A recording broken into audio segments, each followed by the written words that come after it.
I'm Doug Bopst, personal trainer, best-selling author, and entrepreneur, and I'm on a mission to help others become the best version of themselves.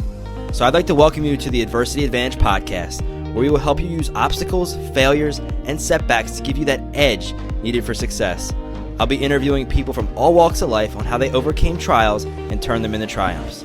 So please, sit back, relax, and get ready to be absolutely blown away by some of the wisdom and stories you're about to hear. Tara Stiles, welcome to the Adversity Advantage podcast. Thanks for having me. It's great to chat a bit. Yeah, I'm super excited. I love the topic of yoga. I can't say, I'd be lying if I said that I was a regular yoga practitioner. I do know that it has so many amazing benefits for us physically, mentally, emotionally, spiritually, our flexibility. Like I can go on and on. So I'm pumped to really get into the mind of somebody who's been doing this a long time. You started Strala Yoga, which is highly popular. You've worked with some high level people such as Deepak Chopra and gotten tons of praise. Harvard has used your work at case studies. You've written multiple books.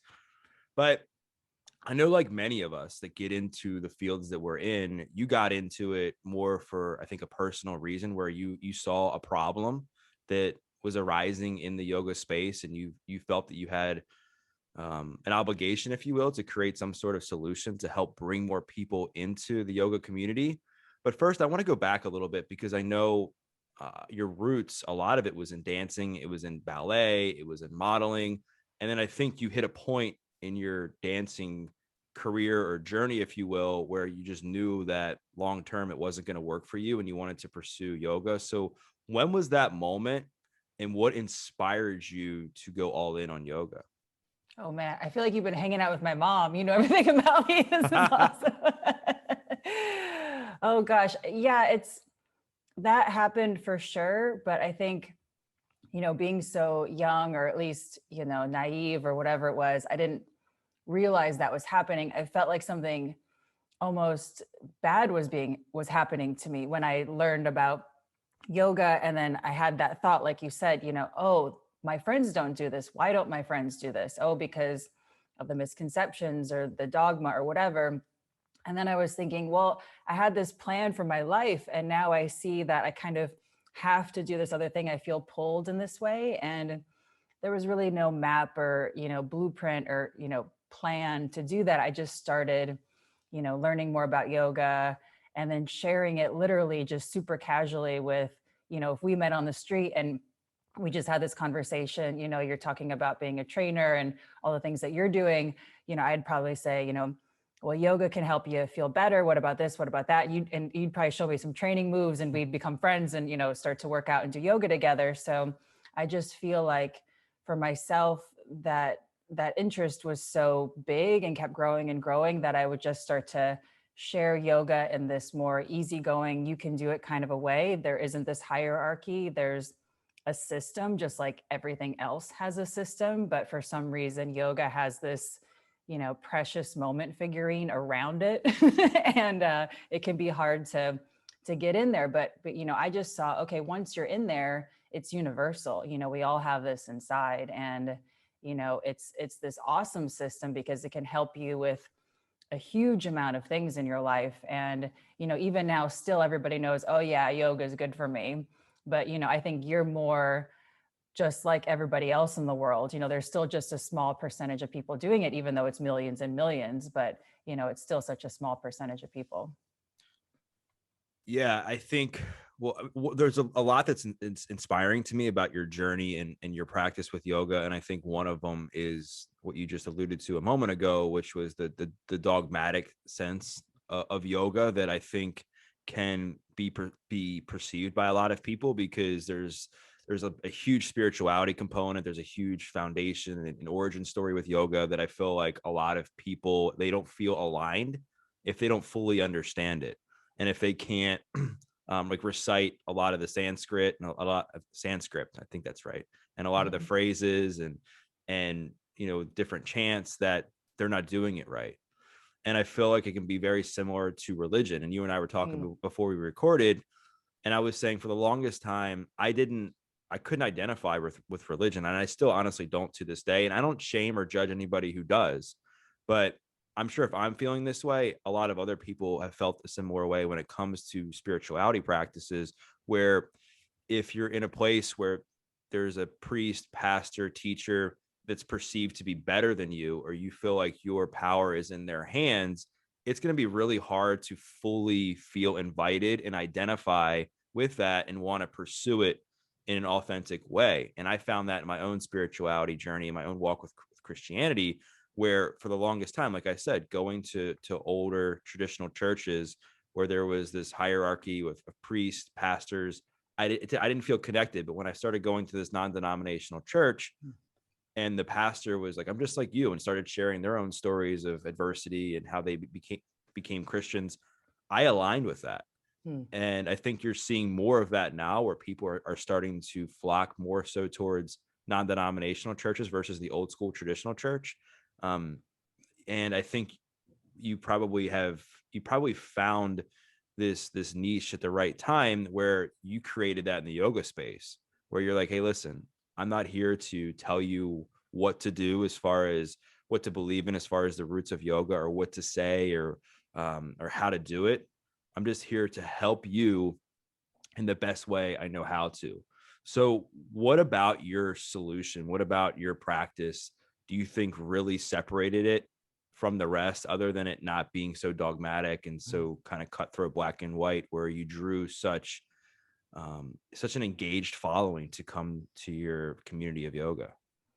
Oh, well, I love that we have that talk about, religion, because it's the same experience for me. I'm thinking of, in the studio in New York, and maybe this is just because New York's so special, but then I'd realize, whenever I got to go somewhere else or teaching online, the variety of folks that would come to a class would be, literally a rabbi, a Christian, an agnostic, and then they're all in one room and everybody's having some sort of experience that makes them feel better. And to me, that's success, that kind of idea of non-denominational yoga. Yeah. And I think in the beginning, I was explaining how to do yoga without explaining how people should be feeling. And I thought originally that was the easiest problem that I could identify with yoga. A teacher should not tell you how to feel. And once they do, there's this huge power over you. And if you believe what they tell you how to feel, if you're not feeling that way, then all of a sudden they can pull you around for the rest of your life and control you. And we've seen all these problems come out with yoga, but nobody was seeing it before it was happening, although it was happening in the process. And maybe I grew up Catholic as well, so it was just plain as day to me. If you have somebody that's in a robe that's telling you how to feel, and if they have bad intentions, they have all the power over you. So it just repeats in any system that has amazing power. And yoga, I feel the best part about yoga is the power is on you. With religion, it sounds like your experience in your communities, are very healthy because nobody's in charge. Right. The teacher, the preacher, the pastor is the guide, knows how to take you through a process to connect to yourself and connect to your experience. And I feel, the same about myself with yoga. So I never had to talk about any of these things. I wasn't, doing interviews and all of this stuff. I was literally showing people how to do yoga step by step, frame by frame. And so much of the yoga that was a problem for me was making the pose the goal. I thought that's the most superficial, ridiculous thing in the world. And all of a sudden the Cirque du Soleil people are going to be the best at yoga and the runners are going to be the worst. And how is that a measure of how connected you are to yourself? It just doesn't make any sense. So I started to look at how you move through all of the positions, how you move, when you walk into the class. I would kind of change where I was. I wouldn't just stand in the front of the room and act like I'm amazing. I would move around and kind of try to create this environment. So I never had to, write on the wall, this is a non-dogmatic version of yoga, but it just was. And, so people started telling me what it was. Oh, this is non-dogmatic. This feels like my non-denominational church, or I Right. feel like I'm invited here. And I never had to write, a press release about it. And I would feel, dishonorable if I did. Absolutely. And I think that's a huge problem in any community where you have a hierarchy of people, where there's ones that feel that, where there's people where they feel almost intimidated by the person that's teaching them. I think it should be more of an inspiration, right? They should be inspiring them along their journey. And I think it's just really based on action. It's almost like how you carry yourself when you're teaching your clients is going to help them get better as in yoga, because they're just watching you and they're feeding off your energy. And if they relate to you and they trust you and they feel connected, like things are just going to flow. It's not going to feel nearly as forced as it does sometimes. Like for me, when I've gone into a yoga studio, and again, I'm like the worst when it comes to yoga, being a yoga student. Like I haven't been able to find my thing where I'm super consistent. So, but my experience has been, if I get really intimidated if I'm going into a 90-minute yoga class when I'm somebody who can barely like keep my head straight, like not think about like all these thoughts that are running through my head or stay focused for 5 minutes. I have like a squirrel brain at times. And I imagine there's a lot of people that have that very same fear, those very same feelings, where they haven't done yoga ever. They haven't done yoga in 5 years, 10 years. And their only options when they look at some of these studios is 30-minute class, 60-minute class, 90-minute class. But I would bet that the general person, even anybody, could get a benefit from just doing 5 to 10 minutes of yoga a day. Oh yeah. So my question is, if you had, say there's somebody listening to this right now and one of their hangups is time, and they say, Tara, the studios around me, even some of these online classes, they're 60 minutes, they're 90 minutes. I just don't feel comfortable doing that yet. I can barely, touch my toes. I have kids running around. I'm traveling. What are some like staple stretches or poses that you have people do when they're short of time that they can be consistent with, that are easy and efficient? Yeah, I mean, I think I got lucky with when I started sharing. YouTube just started. And, there was just like funny cat videos on the internet. I thought, well, I have a computer with a camera. And I made these 5-minute videos for my friends back home, yoga you can do for back pain, for anxiety, for stress, whatever. But I think the easiest thing that we all can do, whether you're advanced at yoga or whatever, it doesn't matter if you do a lot of yoga or if you don't.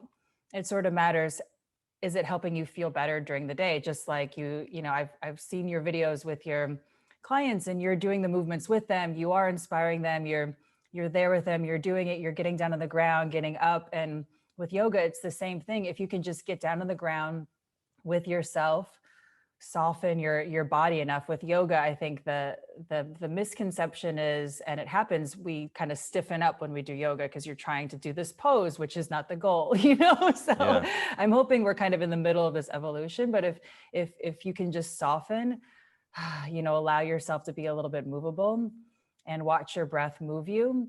Yoga is like a vocabulary, just like training, just like anything else. Then you can do things from there.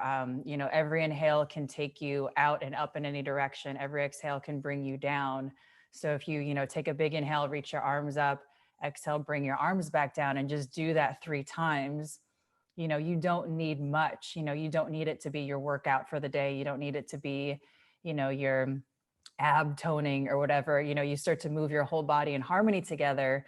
You feel better. So when you stand back up and go and make the dinner or drive the car, you're not like this, you're more connected with yourself. And for me, I see that as the main benefit of yoga. And of course, if you do that for an hour a day, your body's going to get healthier and stronger and all of those things like you would, a workout or something like that. But I don't think it has to be like one or the other, or, yoga's a workout or yoga's not a workout, or, you have to do it for 5 minutes, you have to do it for 30 minutes. I think if you can do it for one breath and it changes the way you move and feel, then that's way better than going to a 90-minute yoga class where you feel intimidated, for sure.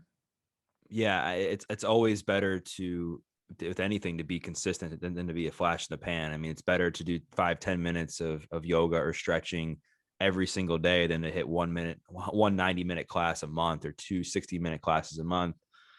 And as I was thinking about that, most people, I've been a trainer for over 10 years, and a lot of people that I've come across, they use yoga almost as like a band-aid. So when they're feeling super tight, maybe they pulled something, they hurt something, they're like, oh, I'm just going to I need to start doing yoga again. Or I'm going to start doing it. But from what I understand and what I know, again, I know, but I don't necessarily always do it. Um, Yoga can help you reduce stress. Mm. Yoga can help you reduce anxiety. Yoga can help with depression. Yoga can help you sleep better. Yoga can help you feel more connected to your body.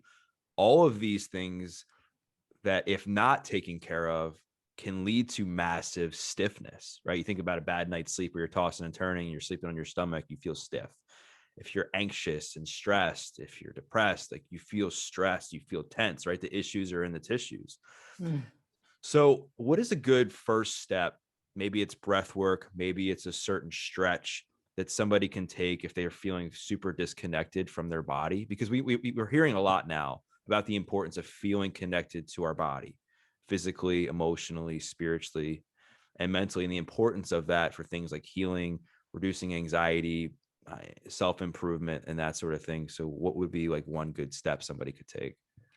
Yeah, I think first of all, forgetting about yoga as a pose Mm, or as a position, right. there's like everything, there's forms, but there's, a form is one point on a whole thing. And I feel like, in where we are right now, that's where I'd like to take, what I'm kind of leading with yoga is, a twist or a tree pose or a dancer pose isn't going to cure your headache or your problem, but how you move in yourself as you do all of those things is. So I think if you just, have a simple rolling up and rolling down, Mm, really moving through all of the transitions of your yoga practice, or just simply standing, putting a little bend in your knees and hanging over and letting your breath move your body. That's how you can feel connected to your body. It's not, okay, let me do a forward bend and then kind of slam myself. And if I touch my toes, then I'm going to get more flexible. right, right, right. Anybody that knows anything about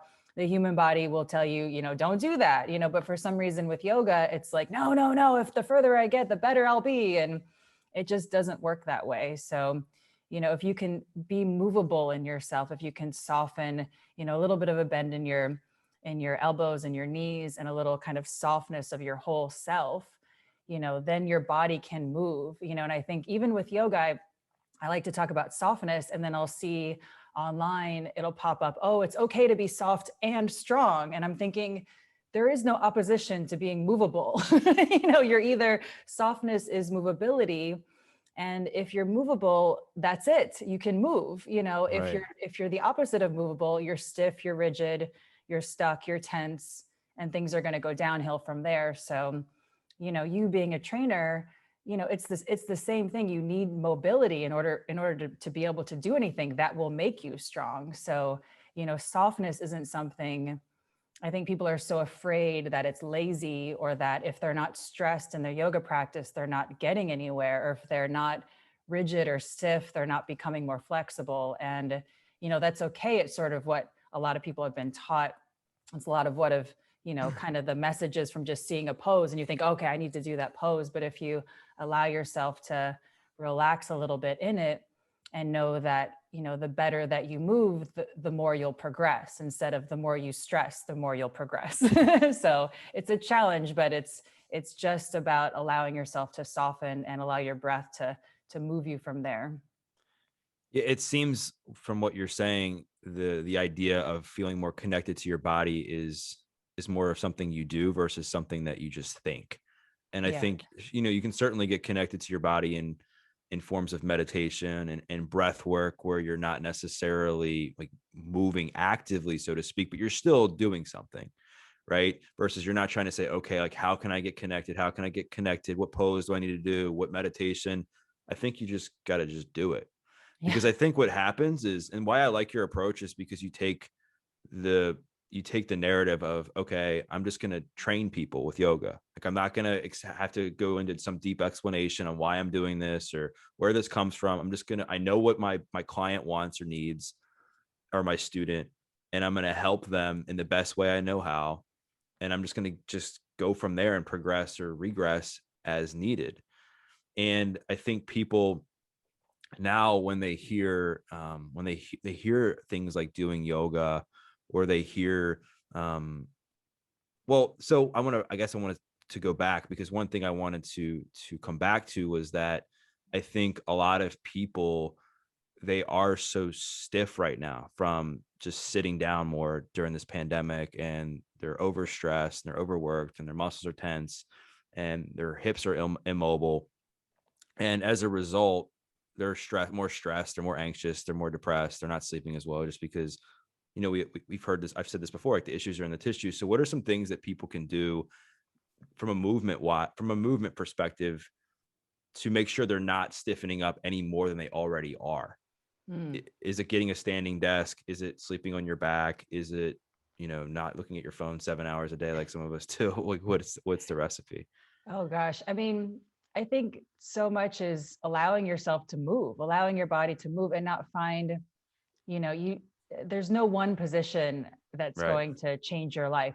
Everybody used to get those very comfortable chairs so you could sit in it for 10 hours and not move. And then everybody thought, oh, that's horrible. We have to move a little bit. So stand up. And then that's maybe horrible because it's a lot of, pressure for forever. But, actually a friend of mine said, well, what if we all got the least comfortable chair in the world? So you would move a little bit, as you kind of adjusting yourself and listening to what's happening with you. I think a lot of times with yoga, the main thing that I tend to love about leading it is if I can be successful in showing somebody how to pay attention to themselves and not ignore themselves while they're doing yoga. Notice how you feel, slow down enough, breathe deep enough, and not through me blah blah blah. But if I can do it, that's the cool thing about teaching anything. Like, you do it, and then if you're doing it, the person that you're doing it with wants to do it too. Right, right, right. So if I can actually slow down and breathe and do the movements in a way where I'm paying attention to myself, then I notice what's happening with myself, and therefore you have more information. You're not just plowing through and expecting the yoga experience to heal you. You're noticing what's going on with you so you can make better choices. So, I can take ownership for myself instead of needing that dogmatic yoga teacher to tell me which 5 moves to do every day. I've learned the vocabulary, and now I can say, oh, wow, my back hurts from doing all of the Zoom stuff. So I just want to lie down on the ground and do a little twist side to side. Mm. That's an obvious thing that I know because, I'm a human and I know about movement a little bit. So I think people don't give themselves enough credit for how many different movements that they know. It's just connecting to yourself so you feel inspired to do them. You don't feel like you need somebody to tell you, twist to the right for 5 breaths and then twist to the left and then legs up the wall for 30 minutes and then you're good to go. Because, you can learn a little bit of those things, but once you learn them, you can really, just like learning a language, you become your own author, your own poet, and, hopefully learn how to take good care of yourself for the long term. Yeah, you're right. Because I think what happens is if you get into the old school dogmatic approach of yoga, and again, I'm not judging people who do this. I'm just speaking from my own experience and just maybe my own understanding of human nature.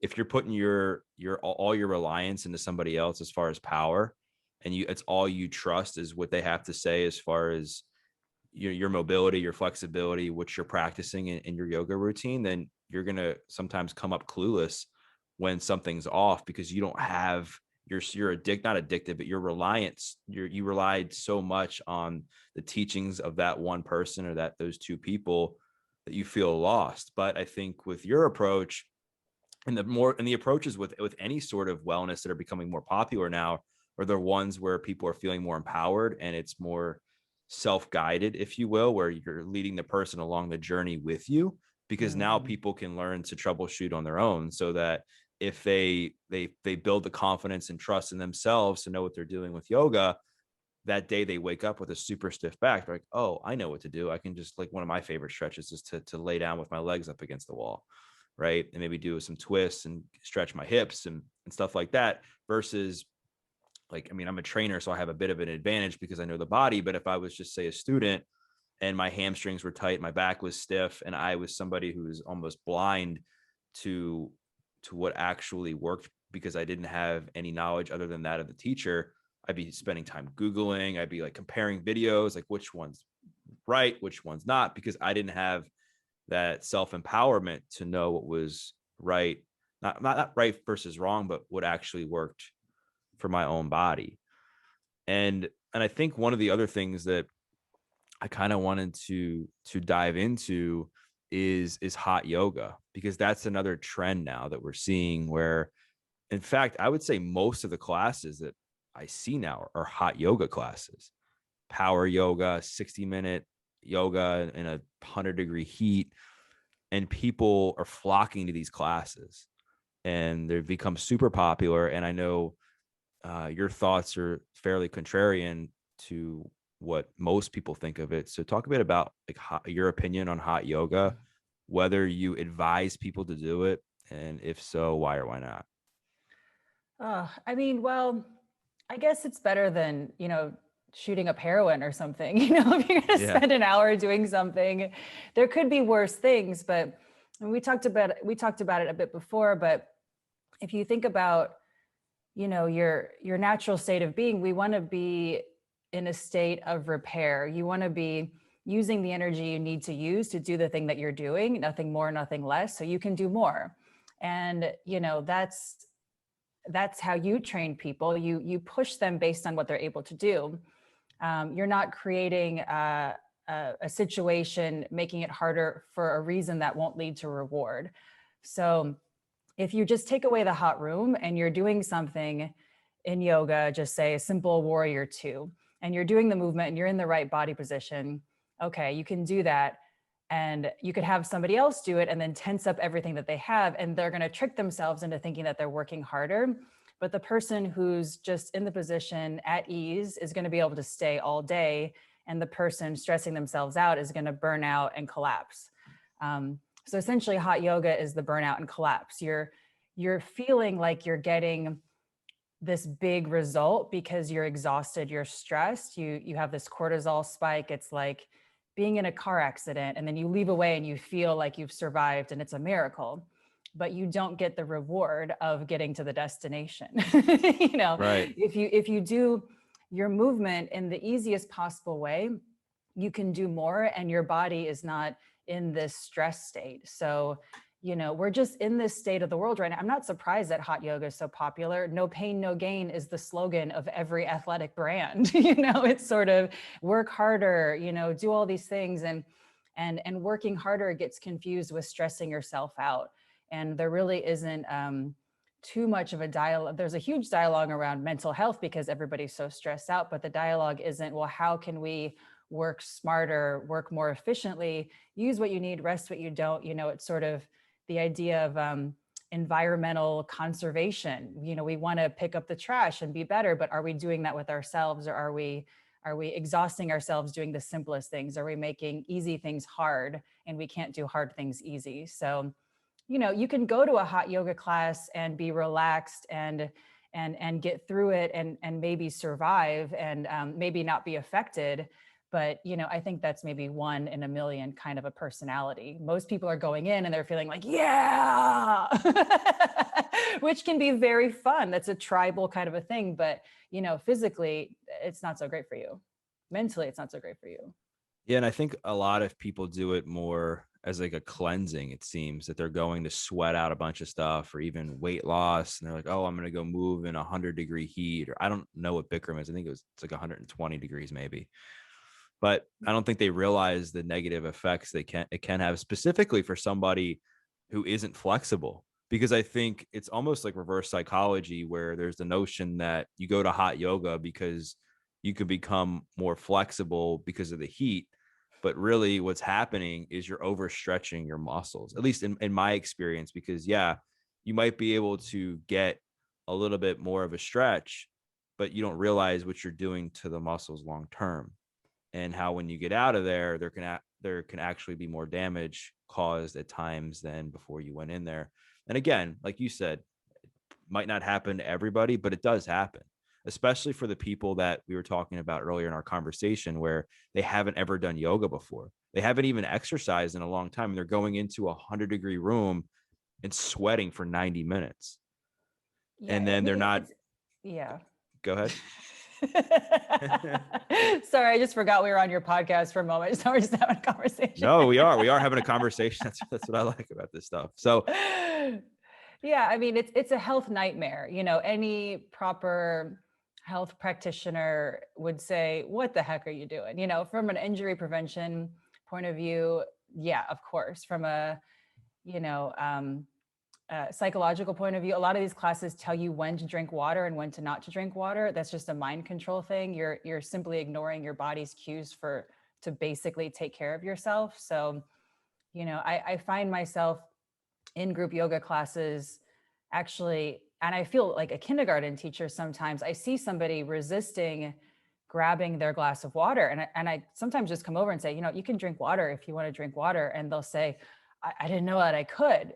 So the fact that you're practicing ignoring how to take care of yourself and you're signing up to be controlled in that way, it's infuriating. But people walk to it in droves because it's, you don't sweat out toxins, by the way. It doesn't work like that. The toxins are not coming out through your sweat glands, all kinds of problems there. But it's, people got to go through a certain amount of problems in order to make a change. And until there's another reckoning, then the guy's in jail, he's in Mexico, he's committed all of these crimes, and people still go to the thing. So I don't know, like, I'm not going to stand outside and picket. I've got other things to do. But it's not a good idea. No, and I think a lot of it goes back to intentionality and why you're doing it. And again, like, I'm sure there's people that go to it because they're super advanced in their yoga practice and they just want to challenge themselves more and they feel great. Then fine, like, if it works, then just keep doing it. I think the concern is more so for the people, or the vast majority of people, that aren't nearly as advanced in their yoga practice or even in their fitness, and they're going to these classes to simply lose weight or to cleanse or to get some dramatic shift in their health that they think is promised to them, when in reality it's not. And I think that's where the problem comes up. But I also think one of the things that people probably go for is for the sense of community, because I do think that these yoga studios, the hot yoga studios, and any CrossFit communities, gyms, they all have this community approach where people go, they want to be around other people that maybe are pushing themselves like they are, they have the same goals, or just looking to make new friends. So, like, what are some ways that you would recommend people being able to get involved in a yoga community, whether it's online, whether it's in a studio, that is healthy, that's safe, and that is in it for the right reasons? Do you have any recommendations for people?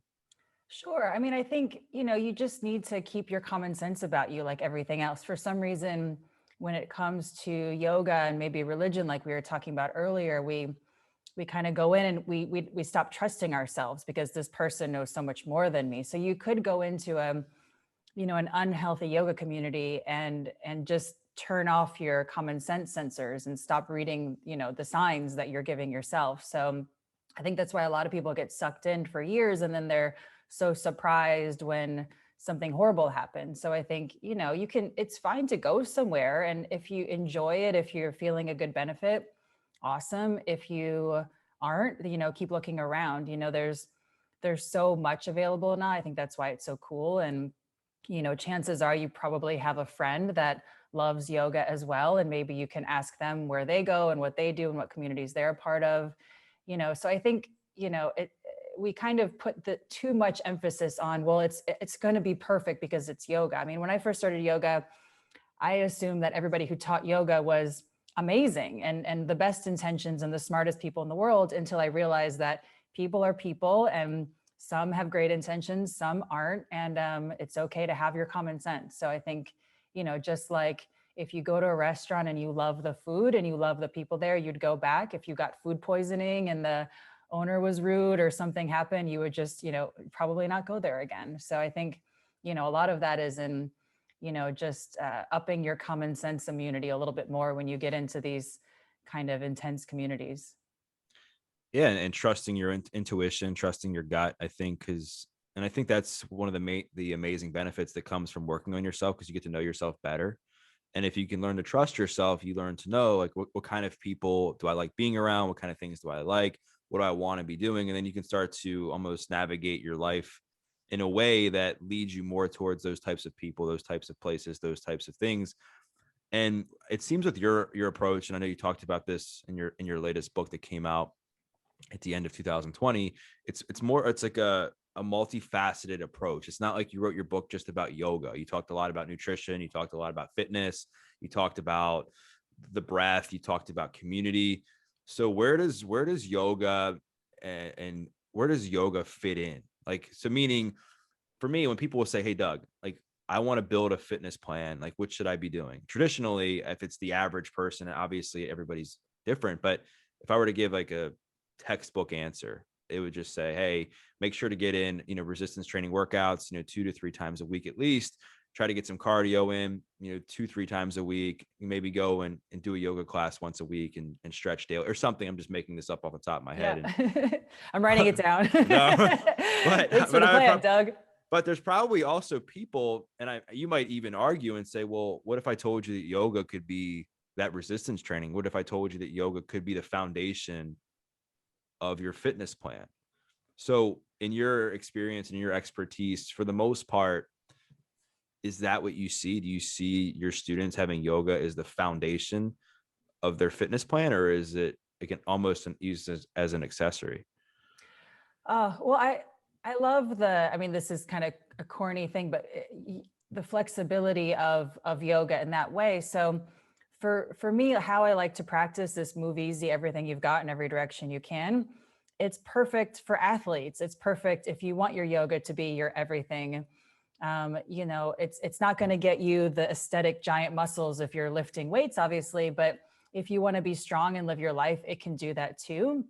So I'm not, a religious person about yoga, like it has to be your only thing or it has to be your recovery days. But I do think the beauty of doing yoga in a way that's easy on you is it can exist every day. So whether that's 5 minutes or, 30-minute or an hour-long class, I think, yoga is a great way to kind of be the software for everything else. I mean, I love going to, a group training class and I'm not going to be the muscliest person in the room, but I know myself and I know I'm going to move the best that I can. So, between the wall balls and the rowing machine, I'm going to get there like pretty swiftly, so I love that yoga can be my kind of software for how I do everything else. So I think that's a huge benefit that people start to see when they practice in this way. So it becomes pretty obvious how they want to implement it. So for a lot of runners that that do classes with me,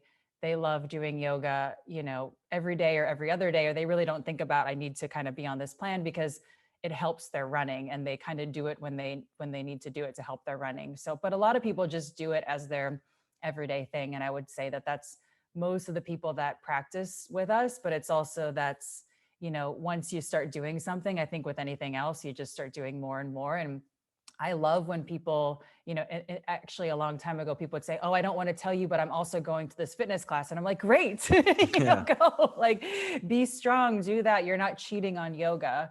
Yoga should help you be able to move yourself better at all of those things and calm yourself better at all of those things. But if those things are stressing you out, sometimes there's not a problem with that high intensity interval class, but there may be a problem with your mind, so and yoga can help you with your mind as well. And I think the beautiful thing about having different approaches to your fitness plan is they can all offset each other. Like, Mhm. if you want to hold a better handstand, we'll just use that because I think most people, I think would know that pose, not even in yoga, just as a pose in general, where you're holding yourself up by your hands. While I believe that practicing the handstand more will help, there's something else that could help, and that is doing some more upper body strength training, right? Because if you're flexible and you're also doing upper body work where you're really working on strengthening those muscles that are used in doing the handstand, it could make your handstand easier. Just like I would say the opposite could be true where somebody is having a hard time getting full range of motion doing a bench press and they start incorporating some yoga or some movement patterns from different yoga poses, and it could help them increase their mobility, their flexibility, and their range of motion to be able to not only lift heavier weight if that's their goal, but lift the weight better and more efficient without getting injured. So I think there's a lot of room for things to be interchanged when it comes to fitness. so that it just has to work with what your goals are. It has to work with your schedule. It has to work with what you want. And at the end of the day, like, just move. Yeah. Like that, just move your body. And I think we overcomplicate it because there's so many programs online. There's so many studios. There's so many people saying, you got to do this, you got to do that, buy this, buy that. I'm selling this, I'm selling that. That people are overwhelmed with data. People are overwhelmed with ideas, with exercises. And I don't think we have a knowledge problem. I think it's more of an action problem. So, Oh, yeah. it's better to move your body for 15, 20 minutes a day than it is to just go back and forth and bounce in and out of workout programs and not be consistent. So what are some things for you? Because we all have stress. We all have our bad days and we all get into ruts. So other than feeling connected to your body, which I know is probably going to be part of your answer, what are some things that you do when you're having a crappy day to get to change your state and improve your mood so that it doesn't bleed into so that it doesn't carry on to the next day, the next week, the next month, that sort of thing? Oh, yeah. Well, I think it's really hard for everyone in the middle of a panic to do anything Yeah. about it. I think that's You're probably right. the hardest thing, Oh, when I'm panicked, I just get down on the ground and I do some yoga. No one really does that, but No, I no. think I think for me, I know myself enough to know that I think we all kind of need some version of a regular practice to do, whether that's, fitness practice, yoga practice, self-care. So, I know for myself, I have the morning before everybody wakes up. So I get up in the morning and I do all the things for myself. I do my workout, I do my meditation, I like nobody talks to me. I have that time. So, I do that every day and I notice, some days I'll just not do it today and I'm going to do this other thing. Those are the days where more of the crappy things happen.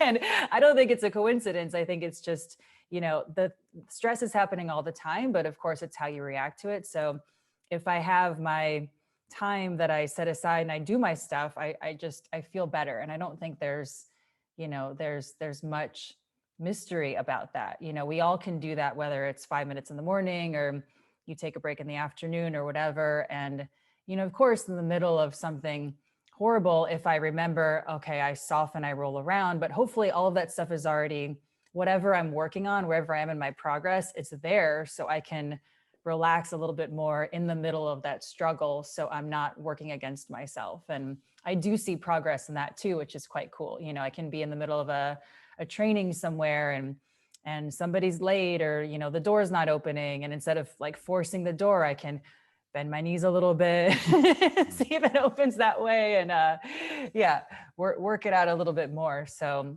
I think we can all see our progress based on how we're being consistent, for sure. Absolutely. Yeah. And I think one of the things that is a common theme of this show is I don't believe adversity is what breaks us.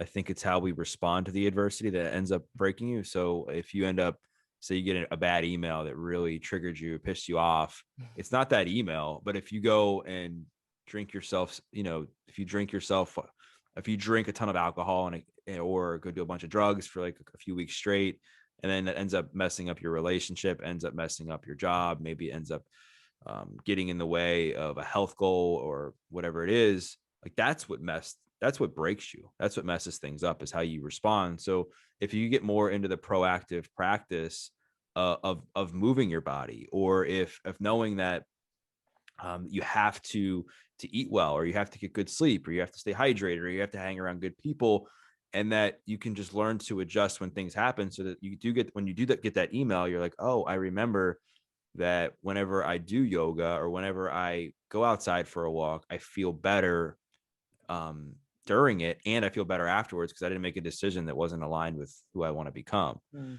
And it takes time. It's not as simple as if you're somebody who's constantly in a fight or flight state and you're so used to responding impulsively and negatively to these situations that all of a sudden you're going to hit adversity and then you're automatically going to go for a run, or you're automatically going to call a mentor, you're automatically going to go for a hike.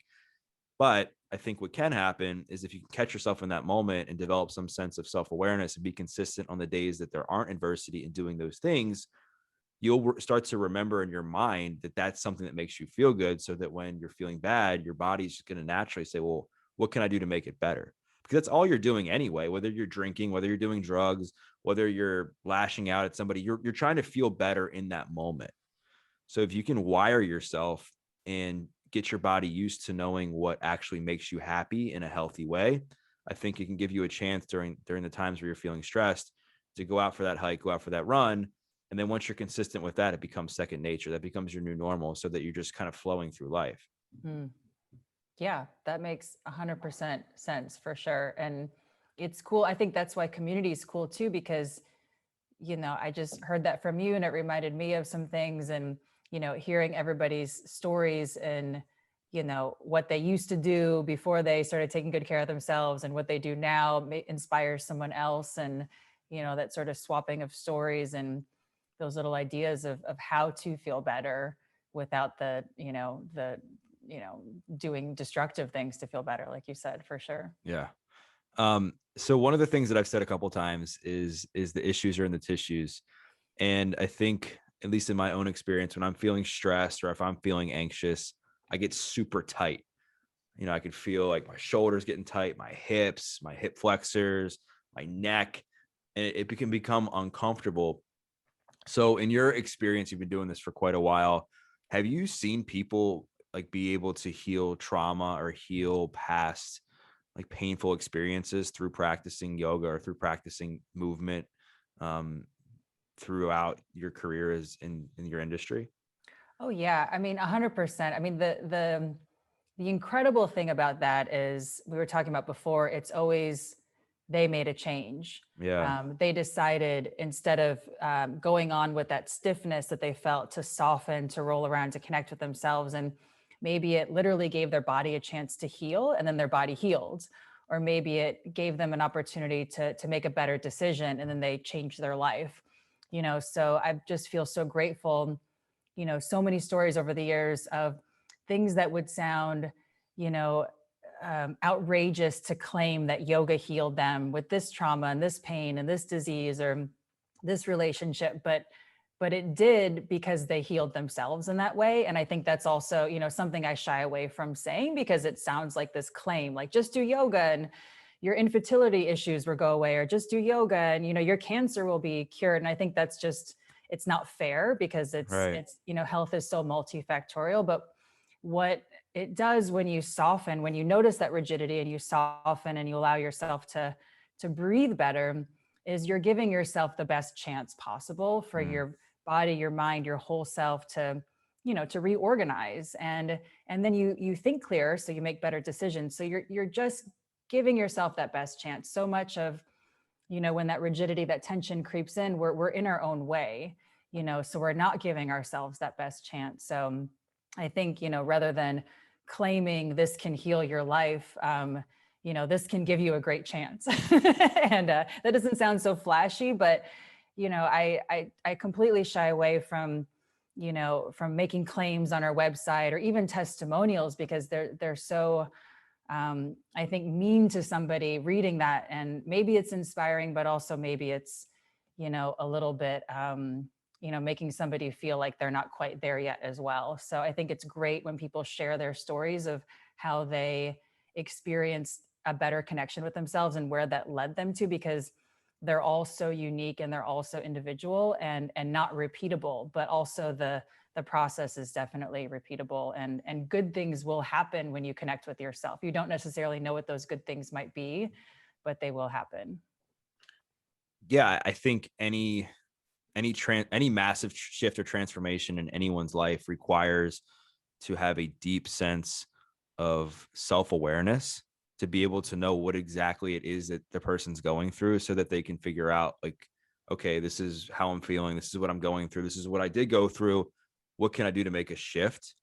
And that also requires us to be present, patience, feeling connected. And I think getting in yoga poses, doing Pilates, like movement, any kind of movement, I think if you're practicing feeling more connected to your body, right? I think there's also this almost subconscious conversation that happens between your mind and your body whenever you do move it, that you're showing it that you love it and that you're taking care of it. And I think it's going to be kinder to you as a result. So I think there is obviously some correlation between people being able to heal themselves through yoga because they're getting more connected to themselves. They're learning to breathe. Maybe they're being able to more healthily process their emotions and their thoughts, right? Because they're in this space where they feel comfortable. They feel this level of trust. You're around like-minded people and you're practicing the breath. You're practicing different poses, different movements, and things are starting to flow out of you. And you're gaining more confidence in yourself because you're like, oh, like these emotions or thoughts are coming up and I'm not reacting impulsively. I'm okay with who I am in this moment. And that's everything with healing. Because I think one of the hardest things when you're trying to make a massive shift is you're constantly thinking about the person you were, the things that happened, or the person that you want to be, or what's going to happen in the future. And you forget that all that matters is what's going on right now in front of you in that moment. And if we can learn to control that state in the best way we can, like you said, it gives us a chance to thrive going forward. But if we don't, it literally guarantees us that we won't, Yeah. because we will just fall back in the same patterns and the same habits, same behaviors, and life will continue to fall apart if we're not careful. And so the last thing I want to ask you is, I know you're not for the dogma when it comes to yoga, but there's going to be a lot of people I think listening to this that are intrigued to start doing yoga, or maybe they're on the fence, or maybe they are doing yoga and maybe they're looking for more inspiration. If somebody came up to you and they ran into you in New York or in Illinois where you're at right now, and they had you for 2 minutes, and in those 2 minutes you had to share your experience with them and what yoga has done for your life and how it could inspire them to make a change in their lives, what would you say to them? Oh, well, this happens all the time right now because we're meeting our neighbors. So, and it's a small town, so they kind of know a little bit about me or a lot. I don't know. But we'll walk up to each other. And then I notice, oh my gosh, everything I'm doing is this opportunity to share with them about yoga, how I'm moving, how I am, how I'm doing. It's a magnifying glass. So I'll walk up, bend my knees a little bit, connect with my breath, and literally they'll say, can you show me some yoga? So then I know, okay, I've done a good job. So I'll Yeah. say, okay, I just talk them through what I just did. I'll say, okay, stand easy, find a comfortable stance, bend your knees a little bit, and then I breathe and then they breathe. I don't have to say, now we're going to do this thing. And then just start to move, kind of follow along in a simple way. And, something great always happens. The conversation is now moving in a good place instead of moving like, oh, are you going to mow your lawn? Are you going to do that? Like stuff I've never had to Yeah. deal with before. So, it makes everything better when you make a good relationship with yourself. You're going to obviously make good relationships with the folks around you. It's going to be much more easy and balanced. So, I love to just simply take care of myself. And people usually ask, I'll just, oh, what are you doing? You must be taking good care of yourself. Can you show me like a yoga pose to do? And then from there, it's easy. I kind of make a little guess about, you do a lot of training. So maybe it's just softening a little bit and a little rolling around from your middle is all you need. You don't need to get up and do a warrior 2 for 5 minutes. You have that kind of strength, in your life and other places. So I wouldn't try to show you how strong I am, because then we're in a weird relationship and there's no need for that. So for the most part, people just want to, feel better. So I can do that for myself. And, as a leader of yoga, as somebody teaching or sharing, make a little guess and what I think may help them feel more balanced in their life with, whatever's going on with their body or, how I hear their voice, and do a few easy movements and, choose from the vocabulary, just like someone would come over to your house, they'd say, I'm starving. You wouldn't give them a carrot, you'd give them a sandwich, Right. Right. So, just keeping it super simple with what I know and how I can share it. Yeah, you wouldn't give them or you wouldn't make them a sandwich, but yeah, this bread came from this store, that the bread was made here, this is where they got the meat, this is where you wouldn't go into this in-depth like hour-long conversation Yeah. of the roots of where everything came from. They'd be like, I just want my food, I'm Yeah. hungry. And it's and it's kind of the same thing if someone's feeling stiff. You don't have to get up there and start explaining like where exactly this all originates from. You just explain like, okay, you're feeling stiff, you're reading their energy, you're listening to their voice, you're connecting with them, and then you're just kind of you're sharing with them in a way that they're going to be able to understand, right? Because if you start Yeah. talking in anything, like, and I think this is a great way for people to have better conversations, is really being able to feel like you understand where that person is, having empathy so that you can articulate your conversation in a way that suits that relationship. I mean, it's totally different if you have two people who have been doing yoga for 20 years. You probably could have a different conversation than a conversation you're going to have with a neighbor you just met, and you have no idea what their fitness level is like. You have no idea if they've ever done yoga. If they're bending over and they're stiff and they're asking you to show them some yoga, odds are they're not doing a lot of yoga. So your conversation's going to change based on the level of relatability there is in those moments. So Tara, I really have enjoyed this conversation. I've never, I think this is our first conversation where I've gone this in depth about yoga. So it's been exciting. I think people are going to want to check out Strala. They're going to want to check out your books. They're going to want to check out you. So where can people find out more about you if they want to learn more, if they want to watch your videos and get involved?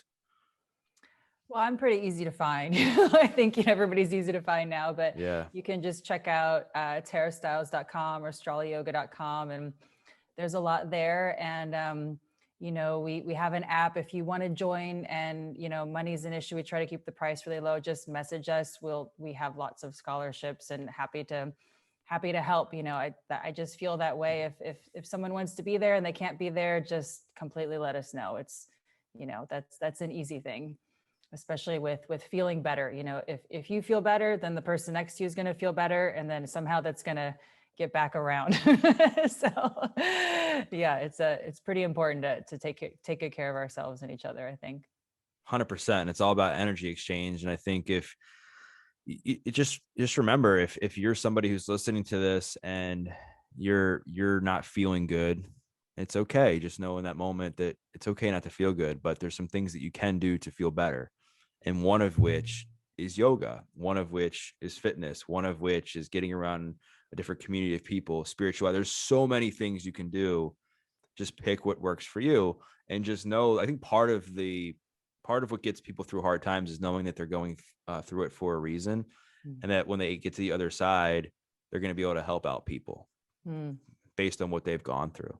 So just know that once you are able to get through these tough times, and maybe it's through yoga, maybe it's through fitness, whatever you choose, you're going to be able to help somebody else out and say, I was feeling depressed too. I was feeling super stressed. I was having trouble sleeping. I was having all this pain.